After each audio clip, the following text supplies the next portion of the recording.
Hello everyone, welcome back to my YouTube channel. ഞാൻ ആരതി. ഇന്ന് നമ്മൾ റിവ്യൂ ചെയ്യാൻ പോകുന്നത് അഗത ക്രിസ്റ്റിയുടെ 5 ലിറ്റിൽ പിഗ്സ്.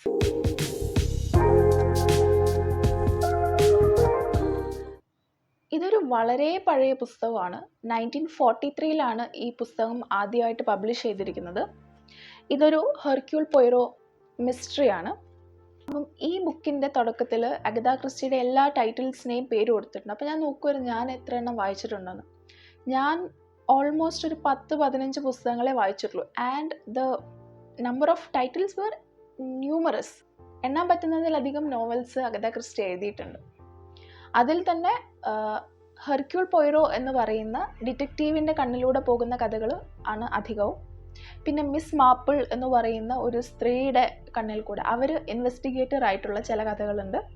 പിന്നെ എനിക്ക് തോന്നുന്നു ഞാൻ ഒരു പുസ്തകം വായിച്ചിട്ടുണ്ട്. അതിൽ മിസ് മാപ്പിളും ആയിരുന്നില്ല, ഹെർക്യൂൾ പോയിറോ ആയിരുന്നില്ല, വേറൊരു സ്ത്രീ ആയിരുന്നു ഇൻവെസ്റ്റിഗേറ്റർ. അവരുടെ പേര് ഞാൻ മറന്നുപോയി.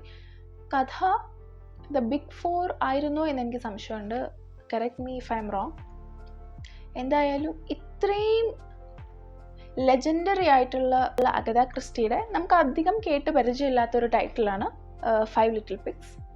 സോ ഈ പേര് വന്നിരിക്കുന്നത് ഒരു പഴയ നഴ്സറി റൈമിൽ നിന്നാണ്. ഒരു nursery റൈമുണ്ട് about 5 little pigs.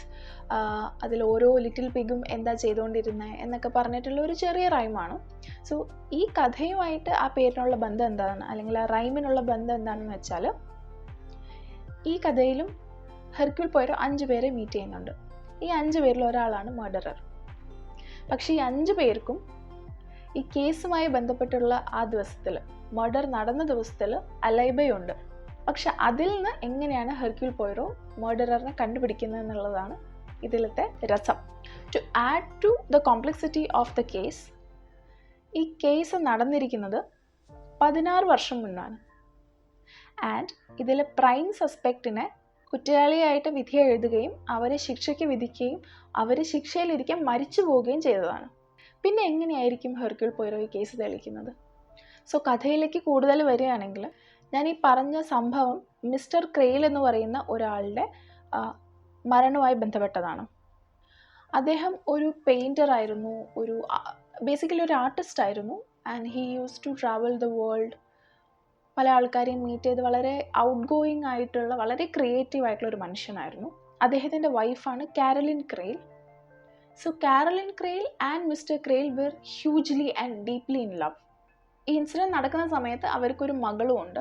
So incident എന്താണെന്ന് വെച്ച് കഴിഞ്ഞാൽ, ഒരു ആഫ്റ്റർനൂൺ മിസ്റ്റർ ക്രെയിൽ മരിച്ചു വീഴുകയാണ്. ആൻഡ് മരണകാരണം ശരീരത്തിലുള്ള പോയ്സൻ്റെ അളവാണെന്ന് കണ്ടുപിടിക്കുകയും ചെയ്തു. അപ്പോൾ എങ്ങനെയാണ് ഈ പോയ്സൺ ഇദ്ദേഹത്തിൻ്റെ ശരീരത്തിലേക്ക് എത്തിയത് എന്ന് നോക്കുമ്പോൾ അദ്ദേഹം കഴിച്ച ബിയറിൽ നിന്നാണെന്ന് മനസ്സിലാക്കാൻ സാധിക്കുകയാണ്. അപ്പം അവിടുത്തെ ദൃക്സാക്ഷികളെ പറ്റി പറയുകയാണെങ്കിൽ ഈ പറഞ്ഞ 5 ആൾക്കാരാണുള്ളത്. ഈ 5 ആൾക്കാരെന്ന് പറഞ്ഞാൽ, ഒന്ന് Philip Blake is a stock marketer. അദ്ദേഹത്തിൻ്റെ ബ്രദറായിട്ടുള്ള മെറിഡിത്ത് ബ്ലേക്ക് ഒരു ഹെർബലിസ്റ്റ് എന്ന് പറഞ്ഞു കഴിഞ്ഞാൽ മരുന്നുകളൊക്കെ സ്വയം കൺകോക്ഷൻ ചെയ്തെടുക്കുന്ന ഒരാളാണ്, kind of a quack.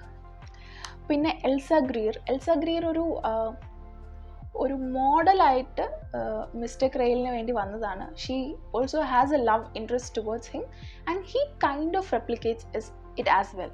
The 4th person is Cecilia Williams. ഒരു ഗവർണസ് ആണ്. She was also at the crime scene at that moment. പിന്നെ 5ാമത്തെ ആൾ ഏഞ്ചല വാറൻ എന്ന് പറയുന്നത് നമ്മുടെ കാരലിൻ ക്രെയിൽ, ഇദ്ദേഹത്തിൻ്റെ ഭാര്യയുടെ സിസ്റ്ററാണ്. And she had some disfigurement on her face. അതും കാരലിൻ ക്രെയിൽ പണ്ട് എന്തോ എടുത്ത് ദേഷ്യത്തിന് എറിഞ്ഞപ്പം ഇവരുടെ മുഖത്തെന്തോ സംഭവിച്ചതാണ്. ആ സമയം മുതൽ Caroline Crale is hugely regretful towards that action of hers and she takes care of her sister. അതിനുശേഷം വളരെ നന്നായിട്ട്. So sister staying with her. സംഭവം നടക്കുന്ന സമയത്ത് she is a teenager, she is studying. Okay, so ഈ 5 ആൾക്കാരാണ് ഈ സംഭവ സ്ഥലത്ത് ഉണ്ടായിരുന്നത്. ആൻഡ് ഇതിൽ പല ആൾക്കാരുടെയും മൊഴി പ്രകാരം കാരലിൻ ക്രെയിൽ തന്നെയാണ് കുറ്റവാളി എന്ന് പോലീസ് എത്തിച്ചേരുകയാണ് ആ ഒരു നിഗമനത്തിലേക്ക്. ആൻഡ് പോലീസ് അവരെ അറസ്റ്റ് ചെയ്യുന്നു, കൺവിക്റ്റ് ചെയ്യുന്നു. അവരെ ശിക്ഷയിലിരിക്കുന്ന സമയത്താണ് മരിക്കുന്നത്. അപ്പം ശിക്ഷയിലിരിക്കുന്ന സമയത്ത് അവരവരുടെ മകൾക്ക് വേണ്ടിയിട്ട് ഒരു കത്ത് എഴുതിയിരുന്നു. ആ കത്തിൽ അവർ എഴുതിയിട്ടുണ്ട്, ഞാനല്ല കൊന്നത്. പക്ഷേ കോടതിയിൽ അവർ കുറ്റം സമ്മതിക്കുകയും ചെയ്തായിരുന്നു. അപ്പം 16 വർഷത്തിന് ശേഷം ഇവരുടെ മകൾക്ക് തിരിച്ചറിയണം ആരാണ് ശരിക്കുള്ള കുറ്റവാളി.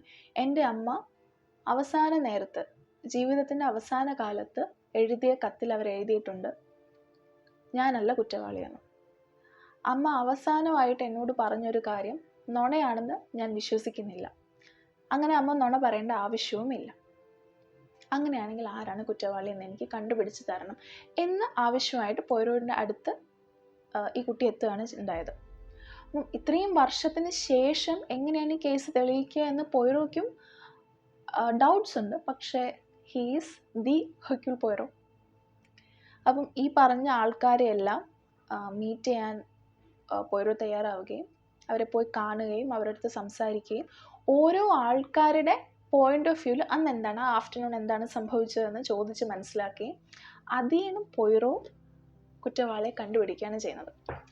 യൂഷ്വലി ഹെർക്യൂൾ പോയിറോ കഥകളിലെല്ലാം തന്നെ ഉണ്ടാവുന്നൊരു കാര്യം എന്ന് വെച്ചാൽ he interacts with the people around the crime scene.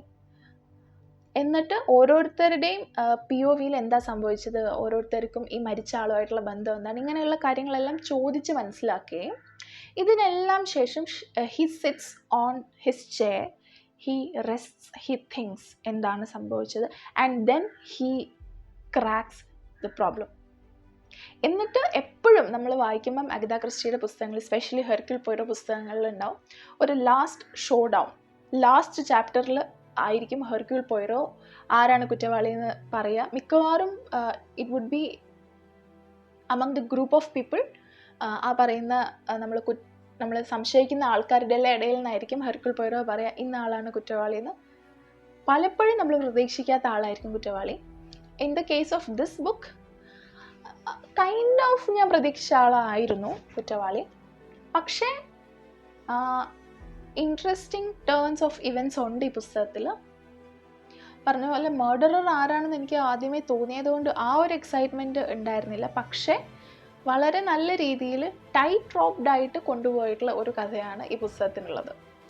പിന്നെ വേറൊരു കാര്യം, പഴയ കഥയായതുകൊണ്ട് തന്നെ അന്നത്തെ സൊസൈറ്റിയുടെ കുറേ നോംസ് വെച്ചിട്ടാണ് ഈ പുസ്തകം എഴുതിയിട്ടുള്ളത്. ഇന്നത്തെ ഈ ഒരു സിനാരിയോയിലേക്ക് വരുമ്പം ഇതിൽ പറഞ്ഞിട്ടുള്ള ആൾക്കാരുമായിട്ടുള്ള ബന്ധങ്ങളും അതുപോലത്തെ ഇൻട്രാക്ഷൻസും ഒക്കെ എത്രത്തോളം ശരിയാണ് അല്ലെങ്കിൽ എത്രത്തോളം തെറ്റാണെന്ന് നമുക്ക് പറയാൻ പറ്റില്ല.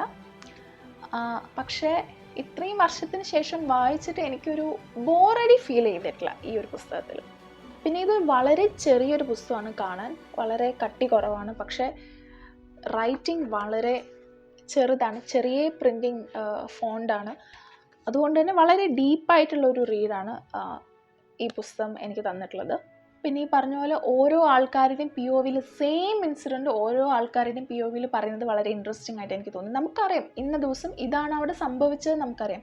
പക്ഷെ ഓരോ ആൾക്കാർ ആ കഥ പറയുമ്പോഴും ചെറിയ ചെറിയ ട്വീക്കിംഗ് ഉണ്ട്. അത് വളരെ ഇൻട്രസ്റ്റിംഗ് ആയിട്ട് എനിക്ക് തോന്നി, വളരെ ഫ്രഷ് ആയിട്ടും എനിക്ക് ഫീൽ ചെയ്തു അത്. സോ ഞാൻ നേരത്തെ പറഞ്ഞ പോലെ മർഡററിനെ ഹെർക്യൂൾ പോയിറോ ഈ പുസ്തകത്തിൽ കണ്ടുപിടിക്കുന്നുണ്ട്, ജസ്റ്റിസ് സെർവ് ചെയ്യുന്നുണ്ട്. പക്ഷെ എങ്ങനെ അല്ലെങ്കിൽ ആര് എന്നൊക്കെ അറിയാൻ ഈ പുസ്തകം നിങ്ങൾ വായിച്ചേ മതിയാവും. So I highly recommend 5 Little Pigs by Agatha Christie. So that's all it for today. ഇന്നത്തെ റിവ്യൂ നിങ്ങൾക്ക് ഇഷ്ടമായെന്ന് വിചാരിക്കുന്നു. ഇഷ്ടമായാൽ ലൈക്ക് ചെയ്യുക, ഷെയർ ചെയ്യുക, സബ്സ്ക്രൈബ് ചെയ്യുക. അടുത്തൊരു വീഡിയോ ആയിട്ട് വരാൻ പറ്റുമെന്ന് വിചാരിക്കുന്നു. അങ്ങനെയാണെങ്കിൽ അടുത്ത വീഡിയോയിൽ കാണാം. ബൈ.